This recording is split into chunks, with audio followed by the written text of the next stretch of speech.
श्री गणेशाय नमः। श्रावण मास महात्म्य अध्याय 25 पिठोर उपवास। भगवान शिव बोले, हे सनत कुमार, श्रावण मास में अमावस्या को सबके लिए संपत्ति प्रदायक पिठोर व्रत करना श्रेष्ठ होता है। सर्वाधिष्ठा बनने से कलश को पीठ कहते हैं। उसमें जो पूजा में काम आने वाली चीज होती है वह और कहलाती है, इसलिए इस व्रत का नाम पिठोर व्रत है। अब मैं तुम्हें इस व्रत की विधि बताता हूँ, ध्यान से श्रवण करो। वह दीवार जहाँ पर यह पूजन होता है वह सफ़ेद रंग या पीले रंग की हो, तब उस पर ताम्र रंग करवाएं।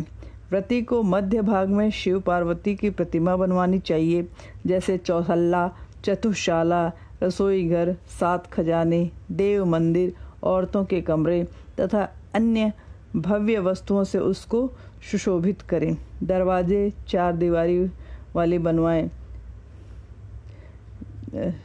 वहाँ पर गौ, भैंस, घोड़े, ऊंट, हाथी, पालकी तथा अन्य प्रकार की गाड़ियाँ, पात्र, खाट, खटोले, पीढ़े, शैया, तकिए, मसनद आदि भी हों। बिल्ली, मैना व भांति भांति के पशु पक्षी, पुरुष व नारी के विविध प्रकार के गहने, बिछौने, गलीचे आदि भी हों। वहाँ यज्ञ हेतु सभी बर्तन, दंड, स्तंभ, मथने की 3 रस्सियाँ, मक्खन, दही, मट्ठा, तक्र, घृत, तिल, तेल, अक्षत, अरहर, मक्का, जौ और अन्न भी हो। सिलबट्टा, चूल्हा, झाड़ू, सभी पुरुष व स्त्रियों के वस्त्र भी हो। मूसल, पंखा, चक्की, छत्र, चंवर, जूता, खड़ाऊ, दास दासी, नौकर चाकर, धनुष बाण, तोप तलवार तथा अन्य अस्त्र भी हो। वहाँ पर त्रिशूल, मुदगर, परिघ व चक्र, कलम, दवात, दीपक, दीवट, स्वादिष्ट पकवान और अनकही वस्तुएं भी वहाँ हों। उन सभी और अन्य वस्तुओं को दीवार पर छपवा कर उनकी 16 उपचारों से पूजा करनी चाहिए। विभिन्न प्रकार की गंध, धूप, चंदन आदि देकर ब्राह्मण सधवा नारी को भोजन कराकर विदा करें। अंबिका सहित प्रभु से प्रार्थना करें, हे सांब, हे दयानिधि, हे शशिकांत, हे शेखर, हे नाथ, आप मेरे इस व्रत से हर्षित हो, मेरी सभी मनोकामनाओं को पूरा करें। इस तरह लगातार 5 वर्ष तक व्रत के बाद उद्यापन करें।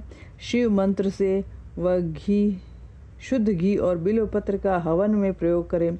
1008 या 108 आहुतियाँ दें। हे पुत्र, इस प्रकार होम की संख्याएं पूर्ण हो जाती है।